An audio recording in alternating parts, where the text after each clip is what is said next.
Honda just showed its new Insight Hybrid, which promises big fuel economy in a manageably sized package. With seating for 5, the new Insight, according to Honda, is projected to receive an EPA fuel economy rating above 50 miles per gallon combined.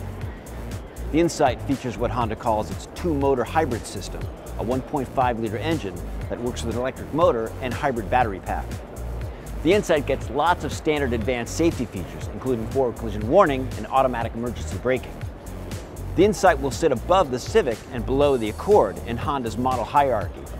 You'll be able to get a number of premium features, including available leather seats and an 8-inch touchscreen.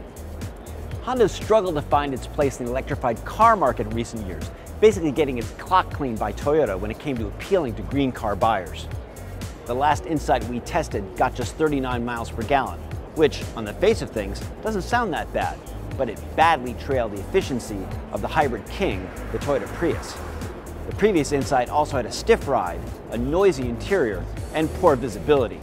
Making things worse, handling was clumsy, and it was really slow. As for the new model, we'll see whether or not it challenges the reigning fuel economy champions, and whether or not it seriously resonates with buyers. For more on hybrids, check out consumerreports.org.